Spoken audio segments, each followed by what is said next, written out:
자, 여러분 안녕하십니까? 반갑습니다. 제 얼굴을 비춰야죠. 반갑습니다. 마태복음 5장 다시 들어가도록 하겠습니다. 오늘 마태복음 5장이 다 끝날 수 있을는지 잘 모르겠는데요. 한번 해보도록 하겠습니다. 가능하면 빨리 그렇게 하도록 하겠습니다. 자, 마태복음 5장 다 펴시고요. 전부 다 필기도구 그리고 성경책 준비하시면서 마태복음 5장 시작해 보겠습니다. 자, 지난주에 마음이 청결한 자까지 했잖아요. 마음이 청결한 자. 이제 마태복음 5장 9절부터 한번 보겠습니다. 마음이 청결한 자는 복이 있나니 8절에 저희가 하나님을 볼 것이요. 9번이나 9절부터 갑니다. 자, 9절부터 화평케 하는 자는 복이 있다. 화평케 하는 자는 복이 있다. 라고 하는 것부터 시작하도록 하겠습니다. 자, 여러분, 화평케 하는 자. 오늘 어제 잠을 좀 못 자가지고, 좀 피곤한데요. 자, 화평케 하는 자. 자, 화평케 하는 자는, 복이 있다. 라고 얘기했습니다. 여러분, 화평케 하는 자. 화평이 뭐니까 평화죠, 평화. 그렇죠? 모든 사람에게 평화를 주는 자는 복이 있다라고 했어요. 그런데 여러분, 진정한 평화는 뭘까요? 나라와 나라 사이에 평화의 조약을 맺고 그런 것일까요? 물론 그럴 수도 있습니다. 그럴 수도 있었는데 여기서 화평케 하는 자의 키포인트는 뭔가 하면, 당신과 나와 함께 이제 평화를 유지하자, 잘 지내자, 이런 의미라기보다는, 화평케 하는 자는 뭔가 하면은, 그죠? 죄로 인하여, 관계가 안 좋아졌잖아요. 그렇죠? 죄로 인하여 인간과 또 인간 대 인간, 그 다음에 하나님과 인간의 관계, 사람의 관계, 이런 것들이 이게 불균형적인 것이잖아요. 그렇죠? 그러니까 화평케 하는 자의 포인트는 뭔가 하면 이 죄를 없이 하는 것, 이것이 화평케 하는 자라고 하는 것입니다. 아시겠습니까? 그러면 어떻게 우리가 죄를 없이 할 수 있습니까? 우리 인간이. 인간이 어떻게 죄를 없이 할 수 있어요? 그런데 여러분 잘 아시지만, 누구를 힘입어서 그렇게 할 수 있습니까? 누구를 힘입어서 할 수 있는 것이죠? 그렇습니다. 평화의 왕. 그렇죠? 평화의 왕. 화평케 하는 자, 누구요? 그렇죠. 예수 그리스도. 그래서 평화의 왕이라고 얘기하지 않습니까? 평화의 왕. 그러니까 죄를 분리하는 것. 그렇죠. 죄는 분쟁입니다. 그렇죠. 죄는 평화를 깨트리는 것이죠. 그래서 예수 그리스도로 말미암아. 그런데 그러니까 화평케 하는 자라고 했는데, 화평케 하는 자. 그러니까 화평은 어디에서 오는 거라고요? 예수 그리스도께 온다라고 하는 것이잖아요. 그러니까 화평케 하는 자. 우리가 인간이죠, 인간. 그죠? 화평케 하는 자는 복이 있다. 화평케 하는 자는 누구를 모신 자입니까? 그렇죠. 예수 그리스도로 말미암아 화평을 누리는 거니까. 그렇죠? 우리는 마음속에 예수 그리스도를 모신 자라고 볼 수가 있는 것입니다. 그렇지 않습니까? 자, 화평케 하는 자의 그 복이 뭡니까? 자, 이거 다 지워버릴게요. 여러분, 화평케 하는 자의 복이 뭐예요? 복. 당연히 화평케 하는 자는 그 마음속에 예수 그리스도를 모신 자이니까, 그렇죠? 예수 그리스도를 모신 자니까 예수 그리스도가 평화의 왕이라 그랬어요. 그렇죠? 평화의 왕. 평화의 왕이에요. 따라서 이 평화의 왕나라. 그래서 왕나라의 뭡니까? 아들이겠죠, 아들. 그래서 화평케 하는 자는 복이 있나니 저희가 하나님의 아들이라 일컬음을 받을 것이요. 라고 말씀했습니다. 정확하죠? 예, 정확하죠? 예, 평화의 왕이신 예수 그리스도를 믿는 자는 이 땅에서 화평케 하는 자, 예, 죄를 깨닫게 하고 죄를 회개하도록 만드는 자, 그가 바로 하나님의 아들이라고 하는 것입니다. 그렇죠? 자, 그래서 이 화평케 하는 자의 일을 도와주시는 분이 누구라고요? 성령 하나님. 그렇죠? 성령 하나님이십니다. 예. 자, 9절 읽었죠? 9절. 다음에 이제 10절로 갑니다. 10절로 갑니다. 좀 빨리 가도록 하죠. 자, 다음에는 10절로 갑니다. 자, 10절에 의를 위하여 핍박을 받는 자는 복이 있느니 천국이 저희 것이며 라고 했어요. 의를 위하여 핍박을 받는다. 자, 여러분, 이 의가 뭡니까? 맞나? 의. 여러분, 의가 뭡니까? 예. 의를 위하여 핍박을 받는다. 예. 그러니까 이 나타나는 이 의라고 하는 것은, 그렇죠? 의이신 예수 그리스도를 믿는 자, 그렇죠? 의신 예수 그리스도를 믿는 자. 예수 그리스도를 믿는 자는 뭐였다? 복이 있다. 의를 위하여 핍박을 당하는 자는 복이 있다. 라고 했어요. 핍박을 당하는. 자, 여러분, 예수 그리스도를 믿는 자, 예수 그리스도 믿는 자에게는 뭐가 따른다고 합니까? 예, 핍박이 따릅니다. 그럼 우리가 무슨 핍박을 당하나요? 여러분, 지금 핍박 당하고 있습니까? 네? 핍박 당하고 있어요. 어떤 핍박을 당하고 있어요? 과거에 예수님의 제자들이나 초기 교회 시대 때에는 핍박을 당한다. 어떤 핍박을 당했어요? 고문당하고, 그렇죠? 투옥을 당하고, 때로는 불과 칼과 굶주림과 사자 팔톱, 예, 그리고 끝내는 순교를 당하는 것이잖아요. 이 핍박을 받는 것이죠. 그런데 그렇게 핍박을 받는 자가 뭐가 있다? 복이 있다라고 하는 것이죠. 복이 있다. 그럼 여러분, 핍박을 받는다, 복이 있다. 그럼 이 핍박은 누구 때문에 받는 것이에요? 누구 때문에? 그렇죠? 누구 때문에? 의를 위하여. 의이신 예수 그리스도를 의이신 예수 그리스도를 위하여 핍박을 받는 자는 복이 있다라는 것입니다. 당연합니다. 자, 그렇다면, 그러니까 이 의를 위하여 핍박을 받는 것은 영광이에요, 영광. 이 핍박을 받는 것은 뭡니까? 영광이에요, 영광. 영광스러운 것인데, 영광스러움. 여러분, 그럼 우리는 지금 현재 어떤 핍박을 받고 있습니까? 여러분, 의를 위하여 핍박을 받는 자는 복이 있다라고 얘기했는데요. 예? 천국이 저희 것이라고 얘기했는데요. 여러분은 무슨 핍박을 받고 있습니까? 나는 목사인 나는 지금 현재 무슨 핍박을 받고 있을까?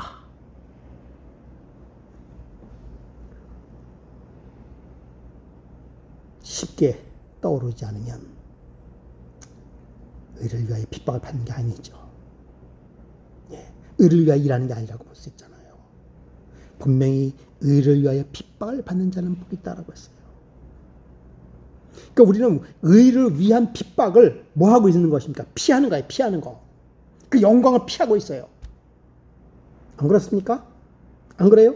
여러분, 안 그렇습니까? 예? 그 핍박을 피하지 않으면 핍박이 우리에게 옵니다. 다가오는 것이잖아요. 근데 핍박이 없어. 예, 핍박이 없어. 그럼 뭐예요? 예? 핍박이 없다라고 하는 것은 우리가 핍박을 안 주는 게 아니에요. 핍박을 뭐 하는 것입니까? 피하는 것이잖아요. 그렇지 않습니까? 저나 여러분이 만약에 핍박이 없고 그렇다면 우리는 의를 피하는 것입니다. 의를 행하지 않는 것이죠. 반드시 의를 행하는 자는 핍박이 있을 것입니다. 가정에서도 핍박을 당할 수 있습니까? 네, 핍박을 당할 수 있죠. 요즘에 기타 친다, 이 핍박은 아니지만 예를 드는 것이죠. 그 다음에 이제 하모니카를 불고 이러면 핍박 당할까요? 안 당할까요? 핍박 당합니다. 그 누구에게도. 뭔가 열정적으로 이렇게, 이거는 예입니다. 예를 드는 것이에요. 제가 한때는 하모니카를 열심히 불 때는 핍박이 있었어요. 그래서 그 핍박을 피해서 차로 간다든지, 누가 핍박했다는 얘기는 아닙니다. 그거는 그냥 차에서도 이렇게 하모니카를 불고 그런 적이 있어요. 정말 우리가 의를 위하여 핍박을 받는다는 것은 당연한 것이에요. 그건 영광스러운 것입니다. 오히려 핍박을 받지 않는 것이 문제죠. 학교에서도 핍박을 당할 수 있습니까? 있죠. 나는 과거에 이거 좀 지워버리고요. 과거에 그 안식일 지킨다고 핍박 아닌 소외당하는 것도 핍박이잖아요. 왕따 당하고 말이에요. 그때 참 견디기가 쉽지 않았어요. 안식교 말이에요. 여러분, 복음을 전하면 반드시 핍박이 옵니다. 직장에서도 오고요, 마을에서도 오고요, 사회에서도 오고요. 그리스도를 믿는다는 것은 그런 핍박을 뭐 해야 되는 것입니까? 감수해야 되죠. 왜요? 왜? 천국이 우리의 것이기 때문에 그렇습니다. 여러분, 핍박을 두려워하지 마시기 바랍니다. 천국이 여러분의 것입니다. 성경 가겠습니다. 11절. 나를 인하여 너희를 욕하고 핍박하고 거짓으로 너희를 거스려 모든 악한 말을 할 때에 너희는 복이 있나니 기뻐하고 즐거워하라. 하늘에서 너희 상이 크니라. 너희 전에 있던 선지자들 다 이같이 핍박하였느니라. 네, 그렇습니다. 여러분, 누가 핍박을 당했죠? 다니엘.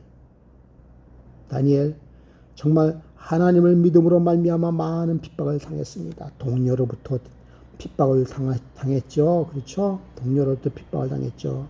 그 다음에 그들의 원수로부터 핍박을 당했죠. 사탄으로부터 핍박을 당했습니다.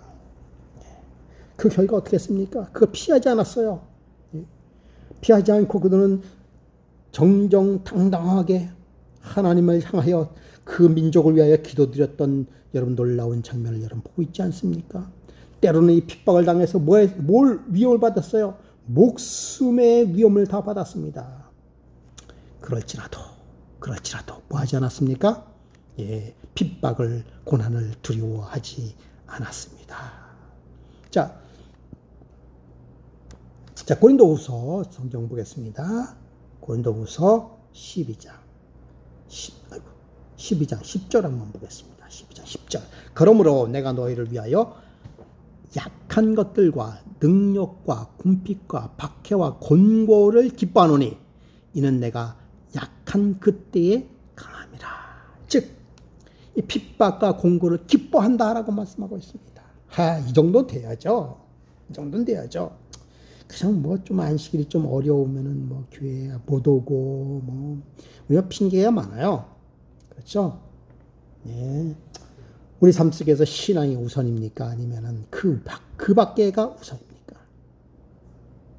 여러분, 우리가 곰곰이 생각해 보시기 바랍니다. 신앙이 우선인가?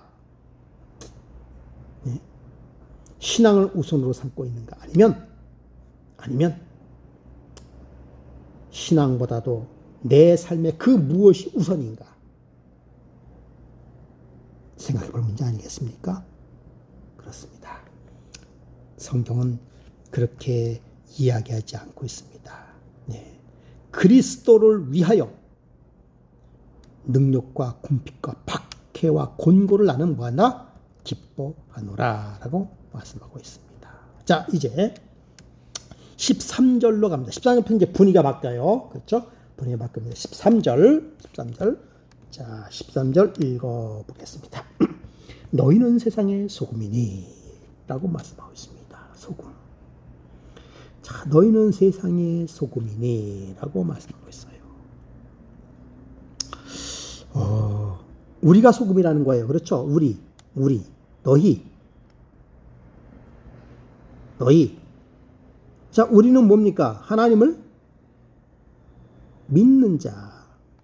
맞습니까? 하나님을 믿는 자예요. 하나님을 믿는 자. 믿는 자가 아니면 소금 아닙니다. 너희는 소금이니. 믿는 자가 아니면 소금이 아니에요. 여러분, 소금의 역할이 뭐가 있을까요? 소금의 역할이 뭐가 있을까요? 소금의 역할은 뭘까요? 첫째는요, 부패 방지입니다.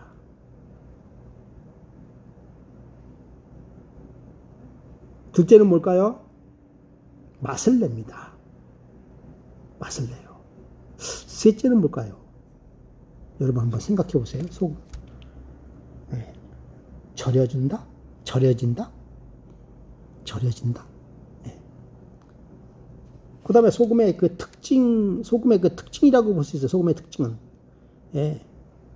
녹아야 된다. 자기 자신이 없어지는 것이잖아요. 이게 소금의 특징이잖아요. 그렇죠? 예. 자, 정결해지는 것이죠. 정결해짐. 이 땅에서 예수님께서는 이제 비유로 참 말씀을 많이 해주셨어요. 너희가 정결해지지 않으면 안 된다. 정결해지지 않으면 안 된다. 예.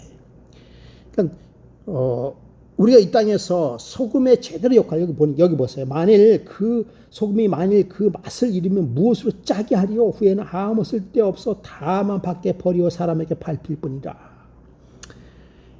요즘에는 그 밖에 버리워도 괜찮은 것 같아요. 예? 눈 올 때 밖에 버려지면 어떻겠습니까? 눈이라도 녹여주죠. 그러잖아요. 그런 역할도 하는데, 예. 근데 팔레스타인 그쪽 지방에 눈이 안 와요. 눈이 없습니다. 그러니까 다만 밖에 버려 뭐예요? 밟힐뿐이다 라고 얘기하고 있습니다. 맛을 잃으면 밟히게 돼 있어요. 맛을 잃으면 밟히게 돼 있습니다. 이건 아주 철칙이에요. 철칙입니다. 여러분, 우리가 믿는다 하면서도 그 믿음의 가치, 믿음에 대한 행위, 영향력, 그런 것이 없으면 뭐예요? 밟힙니다. 비난과 조롱을 받게 돼 있습니다. 믿는다면서. 그래서 우리가 이런 속이 많이 믿는 사람이 뭐 이런 말을 많이 듣지 않습니까? 믿는 사람이 말이에요. 응? 믿는 사람이 어떻게 저렇게 될 수가 있을까? 예. 그러니까 소금의 역할을 못하면 반드시 밟히게 돼 있어요. 차라리 소금이 아니든지 밟히게 돼 있습니다. 소금의 역할은 외에는 소금은 아무런 쓸데가 없어요. 소금이 보기에 이쁘기도 합니까? 소금이 이뻐요? 예? 아니면 소금을 뭉쳐가지고요? 예. 조형물을 만들 수 있습니까? 그럴 수도 없어요. 소금은 맛을 내고, 그렇죠? 예. 부패 방지하는 거 외에는 쓸모가 없어요. 그 외에는 쓸모가 없습니다. 우리는 소금이니라고 했어요. 소금이 다른 역할을 하면 안 되겠잖아요. 그래서 우리의 모든 삶은 소금의 역할입니다. 우리의 영역 모두가 소금의 역할이에요. 여러분이 어디에 있든지 저가 어디에 있든지 우리는 소금의 역할입니다. 소금의 특징이 뭐예요? 아까 섞인다고 소금의 특징 첫 번째 섞인다. 두 번째 녹는다. 예. 섞여야 돼요, 여러분. 우리 섞이지 않으면 소금은 아무런 쓸데가 없습니다. 그러니까 소금끼리 우리끼리 있는 것도 좋겠지만은, 예? 우리끼리 있는 것도 좋겠지만은 우리끼리만 있는 건 전혀 전혀 그 소금의 역할이 안 됩니다. 어떻게 해야 돼요? 예, 다른 사람과 섞여야 됩니다. 섞여야 돼요. 그래서 여러분 섞이는 이게 디딤돌이에요. 디딤돌. 섞이는 일이 디딤돌이에요. 우리는 섞임으로 말미암아 다른 사람들을 녹아내리는 겁니다. 예? 섞임으로 말미암아 다른 사람들을 녹아내리는 거예요. 기타. 우리가 긍정적으로 기타를 치는 이름은 뭐예요? 우리 소금 역할입니다. 그렇죠? 하모니카. 또 뭐예요? 예, 우리가 하는 거 켈리. 이게 다 소금의 역할을 하기 위한 것입니까? 그러니까 어울리는 거예요. 어울리다 보면은 우리는 소금이기 때문에 자연적으로 그들을 뭐하게 돼 있습니까? 절이게 돼 있어요.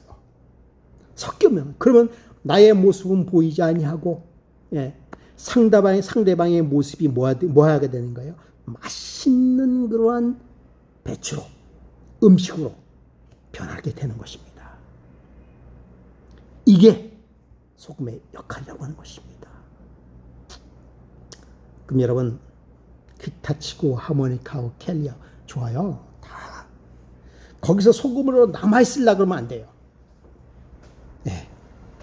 우리의 모습이 나타나는 것이 아니라 뭔가 우리의 모습을 통해서 그들이 하나님의 모습을 보는 그런 사람이 되어야 되지 않겠습니까? 그 가운데 우리는 섞여져야 되고요. 그 가운데 그들과 함께 녹아져야 되는 것이죠. 소금이 녹으면 그들은 변하게 되어 있습니다. 그들은 부패하지 않게 되어 있어요. 그와 비슷한 말씀이 있지 않습니까? 예? 그와 비슷한 말씀. 요한복음 12장 24절. 너희는 내가 진실로 너에게 이르노니 한 알의 밀이 땅에 떨어져 죽지 아니하면 죽으면 많은 열매를 맺고, 그죠? 죽지 않으면 뭐 한다고요? 한 알 그대로 있다. 죽으면 우리는 섞여서 우리 자신이 죽어야 되는 거예요. 우리의 모습이 보이지 않고, 예, 우리의 모습을 통해서 아름다운 사랑의 맛을 낼 수 있는 예수 그리스도의 모습이 뭐 해야 되는 것입니까? 드러나야 되는 것입니다. 이 역사상 소금이 제 맛을 역할을 하지 못할 때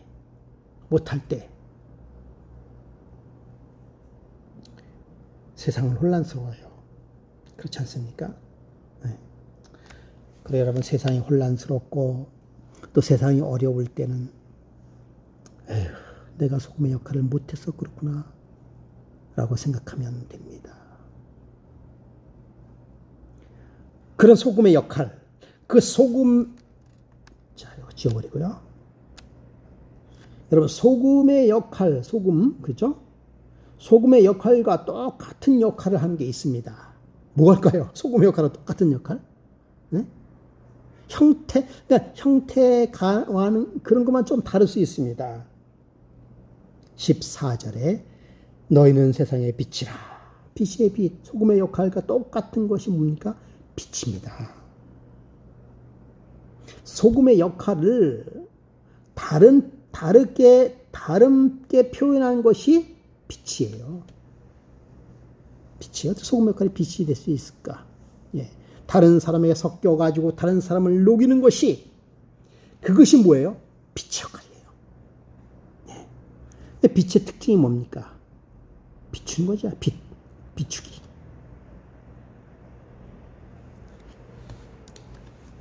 산 위에 있는 동네가 숨기우지 못할 것이요.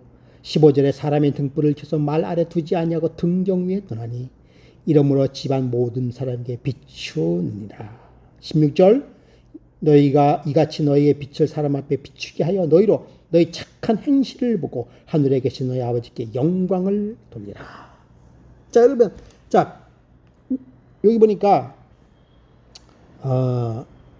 빛을 비치라는 것이에요. 빛을 비치라. 그렇죠? 그러니까 이 빛이 뭔가 하면은 너희의 착한 행실이라고 얘기했어요. 빛이 착한 행실. 이 착한 행실이 소금에서는 뭘까요? 소금에서는 예? 소금에서는 착한 행실이 소금에서는 뭐예요? 맛이에요. 맛. 그렇잖아요. 맛. 똑같은 거예요. 예. 착한 행실이 곧 뭐다? 맛이다. 맛. 맛을 내지 않으면은 소금이 아닌 것처럼 빛을 내지 않으면은 빛이 아니에요. 빛이면 반드시 뭐가 되어 있습니까? 빛을 비치게 되어 있어요. 그래서 우리가 속해져 있는 모든 사람들에게 뭘 비춰요? 빛을 비치게 되는 것이죠. 환하게 빛을 비치는 것. 착한 행실이 빛을 비치게 되는 것입니다. 그러니까 소금이 맛을 낸다고 하는 그 맛은 뭐예요? 예, 성경에서 말하는 착한 행실입니다. 빛이면, 그러니까 여러분 여기서 착한 행실을 해야만 된다 그런 뜻이 아닙니다. 그런 뜻이 아니라 착한 행실을 해야 되겠다라고 하는 그런 뜻이 아니라 소금이 되면은 당연히 맛을 내고 빛이 나면은 당연히 빛을 비추게 되는 것입니다. 그렇죠. 당연한 거예요. 이게 착한 행실은 하고 싶어서라기보다는 자연적으로 우러나오는 그리스도인의 결과물이에요. 결과물. 예, 착한 행실은 뭐다? 결과의 결과물. 여러분 이렇게 살아야 되지 않겠습니까? 네? 이렇게 살아야 되지 않겠습니까? 그런데 여러분 이 빛은 예? 여러분 이 빛은 원래 누구의 빛이에요? 카메라가 여기 있나? 여러분 빛은 누구의 빛이에요? 예, 예수님이 빛입니다. 빛 대신 예수님. 그렇죠. 그래서 그 빛을 우리가 뭐 했어요? 반사예요, 반사. 우리가 반사해서 그 빛을 뭐 하는 것입니까? 비추는 것이죠.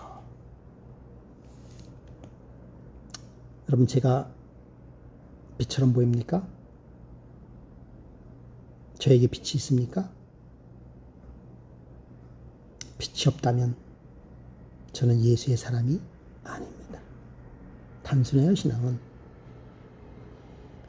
내 주변에 빛을 비추지 않으면 나는 예수의 사람이 아닙니다. 예? 그래서 빛을 비추기 전에 내가 빛이어야 되는 것이죠. 누구를 통해서? 예수 그리스도의 사랑의 빛을 내가 받아서 반사.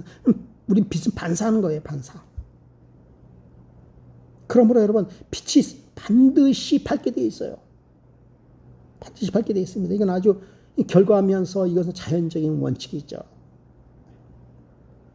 그러면 여러분, 내 속에 빛이 없으면 내가 예수 그리스도의 사람이 되기 위하여 되어 달게 해달라고 기도할 필요가 있지 않습니까? 네? 기도해야 되지 않겠습니까? 오늘 우리의 삶 속에서 빛 대신 예수 그리스도를 마음속에 영접할 때 비로소 빛의 역할을 할 수가 있는 것이죠. 자신이 빛이 아니라 예수 그리스도에 발상하는 성령의 빛, 그것이 빛이 비춰지는 것이 되겠습니다. 자, 또 이제 분위기가 좀 바뀝니다. 17절로 갑니다. 내가 율법이나 선지자를 폐하러온 줄로 생각하지 말라. 폐하러온 것이 아니여 완전케 하려 함이로다.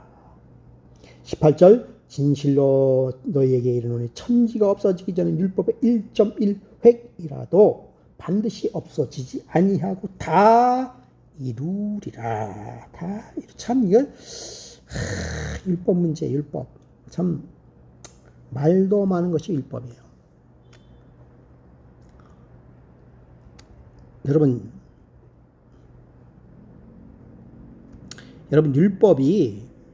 율법을 누가 준 겁니까?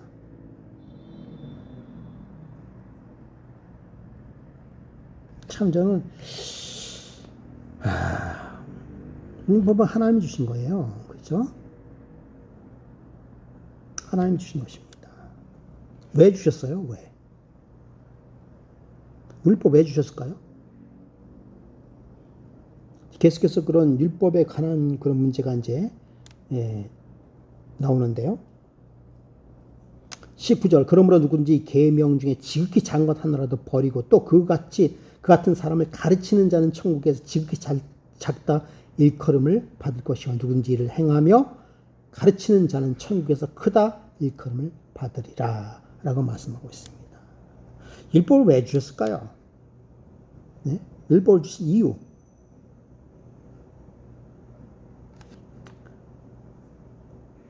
율법을 주신 이유는 하나님을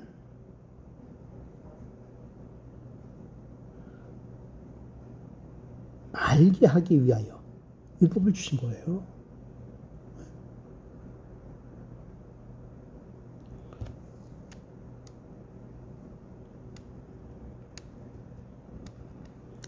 하나님이 알게 하기 위하여. 그 다음에 율법을 주신 이유가 또 두 번째는 뭔가 하면은요. 율법을 통해서 믿음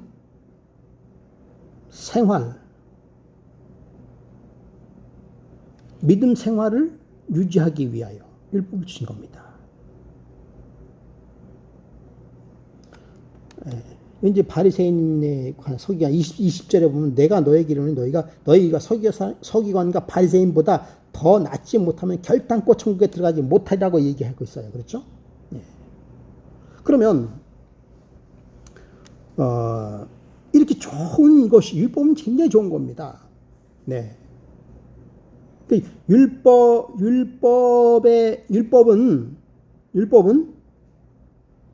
하나님의 품성을 나타내는 것입니다. 품성. 이렇게 좋은 것이.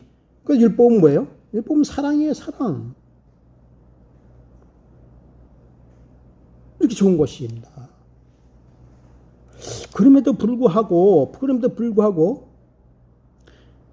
어떤 혹자들은 율법에 대하여 굉장히 부정적이란 말도 그들의 입장에서 봤을 때는 어폐가 있다고 얘기하고 있어요. 그렇죠?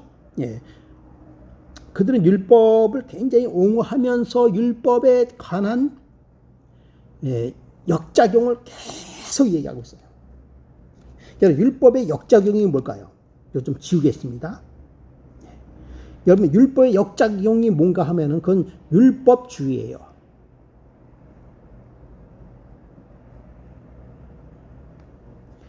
그러니까 율법주의는 뭔가 하면 율법을 지킴으로 말미암아 구원을 얻고자 하는 것. 이게 율법주의입니다. 율법을 지킴으로 말미암아 내 삶의 의를 삼는 것.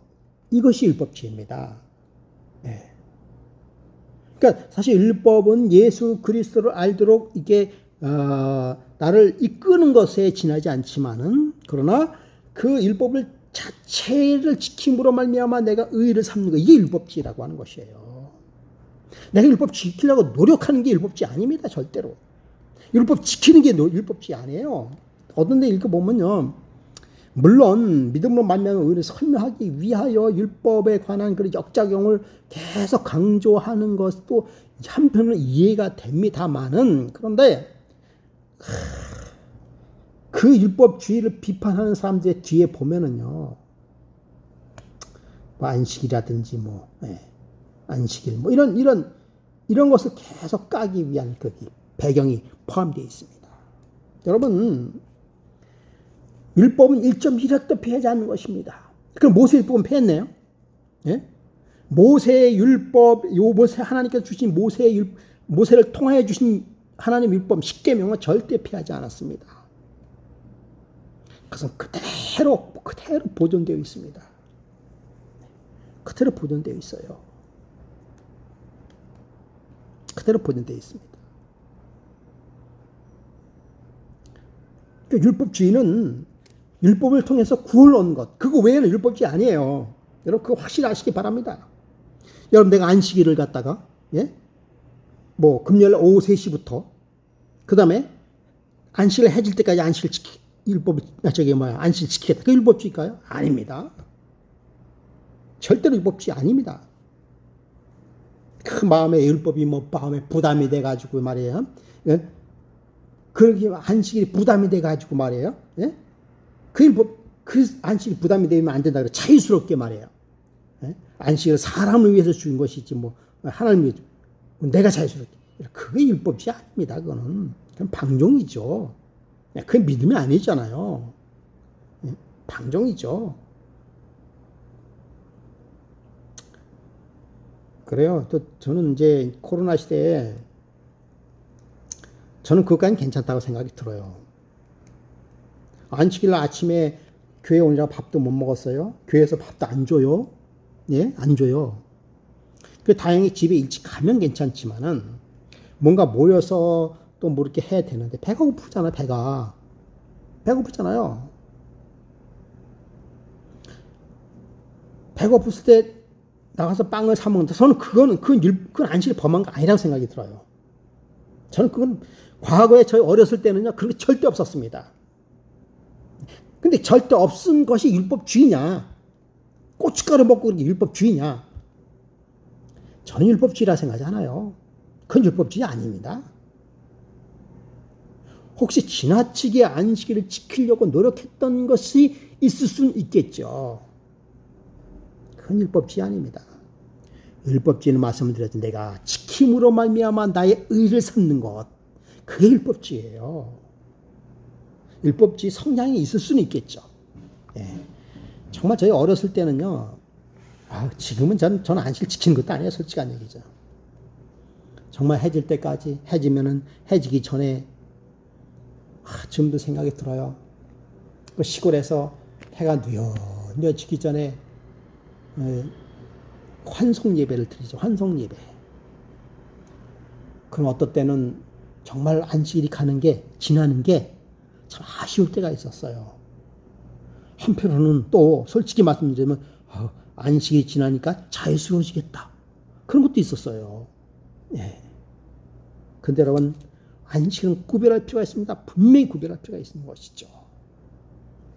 해질 무렵에 가족끼리 모여가지고 간단히 기도하고 안식일을 보냈던 뭐랄까요, 그때 그 기분, 그냥 그 아쉬움과 그 다음에 그 안식일에 대한 신선함이 그냥 가슴속에 확 지나가는 그런 듯한 그런 기분 있잖아요. 응? 어렸을 때 그런 기분을 맛봤어요. 그리고 한편으로는 또 일주일 동안 또 시작해야 되는구나 하는 그런 일주일에 대한 부담감이 또 가슴에 와닿기도 했잖아요. 네, 그런 것도 있었습니다. 그렇게 지키려고 노력하는 것은요, 결코 율법주의 아닙니다, 여러분. 율법주의를 너무 율법주의를 크게 해놨어요. 율법주의라고 손가락질하고 율법주의로 계속해서 안식일교회 율법주의라고 했던 사람들이 누군지 아십니까? 장갑리 교인들이에요. 그래야만 그들이 안식일을 지키지 않아도 내 안식일이 아니라 주일, 일요일이다라고 주장할 수 있기 때문에 안식일 교인들은 율법주의로 몰지 않으면 절대 그들은요 일요일을 지킬 수 없습니다. 그렇기 때문에 안식일교회 율법주의. 그런데 어느 날 보면요 그걸 갖다 우리 스스로 그렇게 율법주의라고 얘기하고 있어요. 그러면서 마치 안식일에 그냥 좀 자유스럽게 하는 게 믿음인 것처럼 보여지는. 절대 아니죠. 절대 아니죠. 네, 절대 아니죠.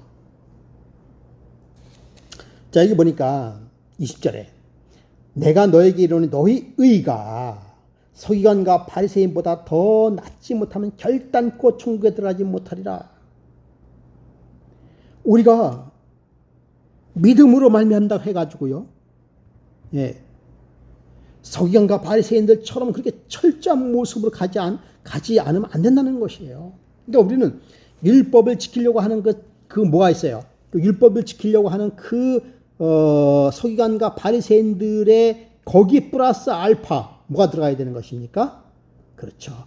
절대적인 믿음으로 말미암는 의가 같이 첨가되어야 된다는 거죠. 그러니까 율법 지킨 것을 버리자. 이게 그게 아니라 우리는 오직 예수 그리스도를 믿음으로 말미암는 것이다 라고 주장하면서 율법에 지나했던 것을 버리는 게 아니에요. 버리는 게 아닙니다. 버리라고 얘기해요. 그런 사람이 있습니다. 철저하게 버리라고 말해요. 네.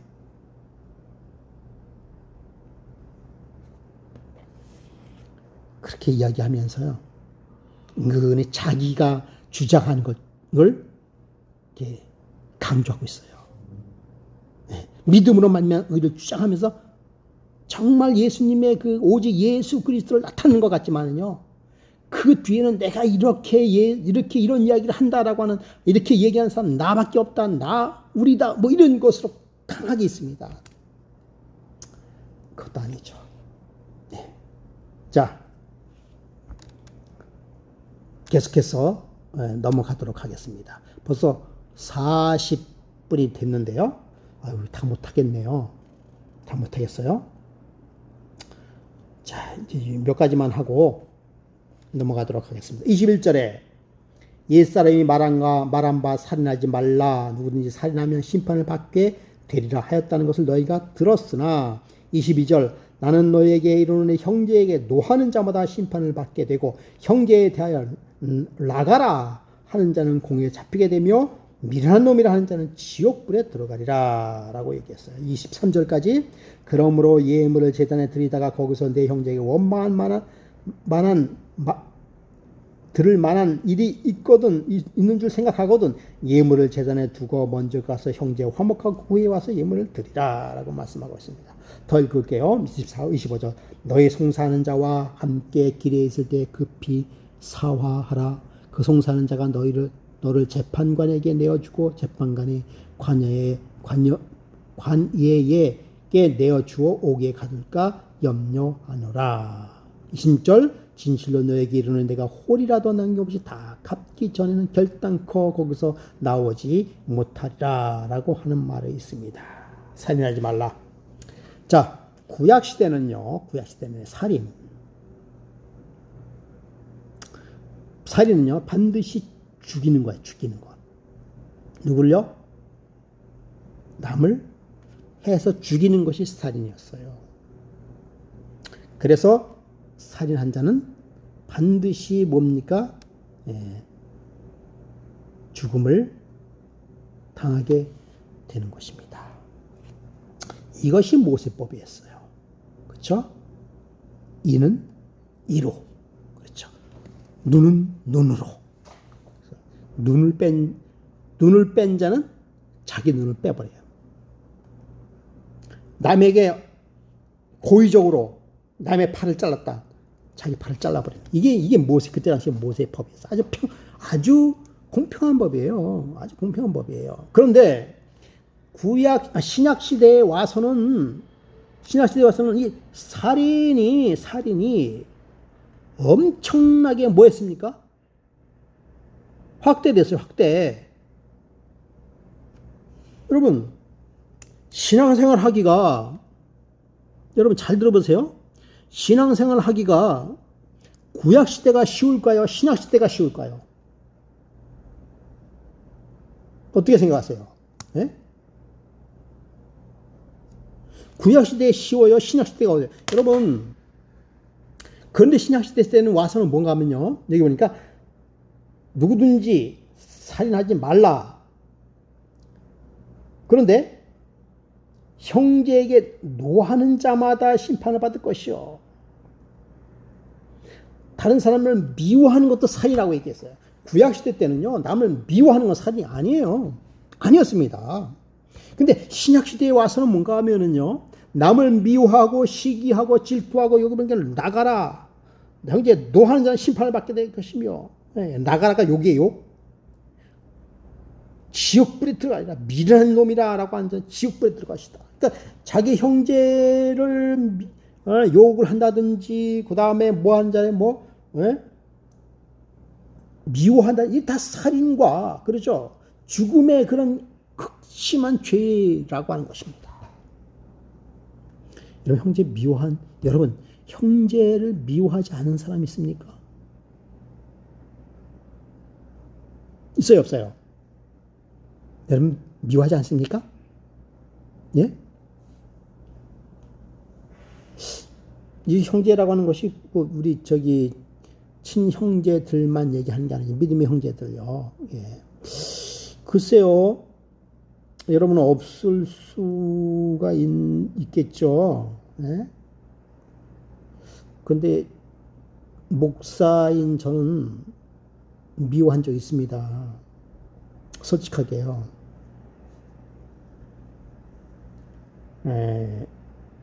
참 교회 열심히 안 나오고 뭔가 삐딱하게 나가고요. 특별히 목사인 저를 이렇게 막 이유 없이 비방하고 미워요. 저 솔직히 밉습니다. 근데 그런 것이 구약시대는 살인이 아니었어요. 근데 신약에 들어와서는 그게 살인이 되는 거예요. 회개해야 됩니다. 진심으로 회개하지 않으면 심판을 받게 되는 것이죠. 그러니까 여러분, 신약시대가, 여러분, 이제 지워버릴게요. 자, 신약시대가 신앙생활이 더 어렵습니다. 우리는, 혹자들은 이렇게 이해했습니다. 그렇죠? 예수 그리스도의 십자가로 말미암아, 예수 그리스도의 십자가로 말미암아 우리가 저는 양 잡아서 제사를 드렸지만은 그러나 신약시대는 예수 그리스도의 십자가에 달려 돌아가심으로 말미암아 우리가 은혜의 왕국에 들어가서 자유를 누리고 예수 그리스도에게 중보자 없이 우리가 하나님을 직접 들어갈 수 있는 영광을 누리게 된다라고 말씀하고 있습니다. 틀린 얘기는 아니죠.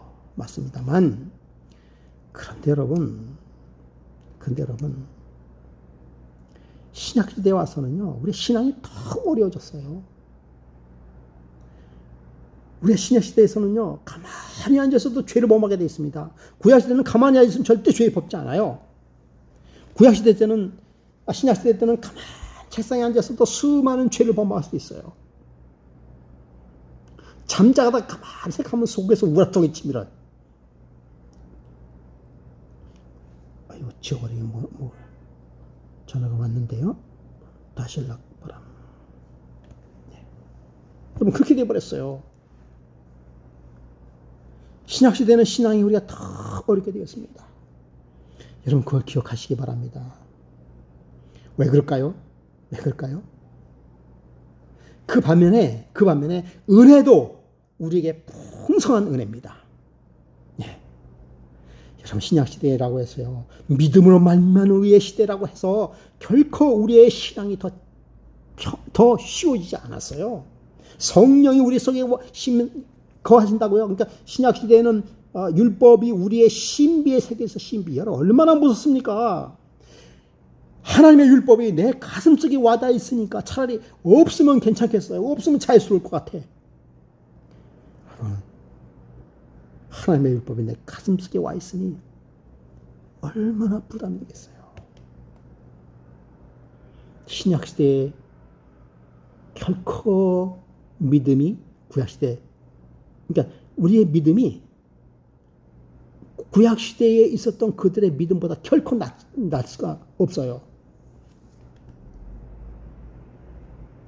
예수 그리스도의 십자가에 달려 돌아가시면 말미암아 우리가 구약의 대제사제도가 다 패하고 하나님의 율법이 우리의 가슴속에 들어오고 우리가 다 그리스도의 제사장이 되지 않습니까? 네? 그게 얼마나 엄중한 직분입니까? 하나님을 믿는다는 것이. 하나님의 거룩한 율법이 내 가슴속에 와 있고 성령을 내 가슴속에 묻히고 있다는 사실이 우리가 얼마나 엄중한 것입니까? 여러분이 그것을 생각할 때에 물론 그러므로 말미암아 우리가 구약시대 때 경험하지 못했던 놀라운 은혜를 경험하는 것도 사실이에요. 사실입니다. 여인에 보면 여인을 보고 음욕을 품는 자마다 다 간음했다라고 얘기하고 있잖아요. 네. 이기심을 품는 자마다 이미 범죄했어요. 우리가 구약시대는 뭐 남을 한 대 줘박아야만 죄인이었었는데 우리는 주어박지 않고서도 충분한 죄인 될 수 있어요. 네. 가장 가까운 사람들을 통해서 죄인 될 수 있다는 사실입니다. 여러분, 신약시대 예수님께서는 그러한 모든 것을 꼬집어요. 우리의 낱낱이 27절에 가늠하지 말라 했던 것을 너희가 들었으나 너희 마음속에 여자를 보고 음욕을 품는 자마다 마음에 이미 가늠하였느니라. 오른손이 너를 실족했거든 오른손 잘라버려라. 그렇게까지 얘기하고 있잖아요. 자, 이제 정리하겠습니다. 50분이 됐나요? 여러분, 그렇게 할 수 있는 것은 뭐예요? 그래요. 우리가 심중에 생각으로도 죄를 범치 말아야 되는 이유가 되는 것이에요. 꿈속에라도 죄를 범치 말아야 되는 것입니다. 예수 그리스도께서 실질적으로 만날 수 있는 날이 어떻게 해요? 가까우기 때문에 그런 거예요. 재림이 가까우기 때문에 그래요. 우리가 마음속에 준비하기 위해서 단 한 점에, 여기 하얗잖아요? 단 한 점에, 단 한 점에, 이걸 누르고 해야죠. 단 한 점에 오점도 없이. 그렇죠? 깨끗한 신앙, 깨끗한 마음가짐을 가져야 우리가 어디 갈 수 있습니까? 하늘의 백성이 될 수 있기 때문인 것입니다. 그래서 성경에서 하나의 오점을 가지지 않도록 다 이 오점이, 그렇죠? 오점이 있으면은 이 오점을 내가 깨끗하게 어떻게 하리라?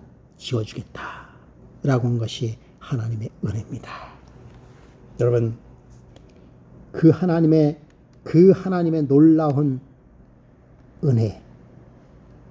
은혜를 감사하시는 저와 여러분이 되기를 간절히 바라면서 마태복음 5장에 있는 말씀을 마치겠습니다. 오늘 다 끝내지 못했습니다만 놀라운 은혜가 저와 여러분에게 함께 있기를 간절히 바라겠습니다.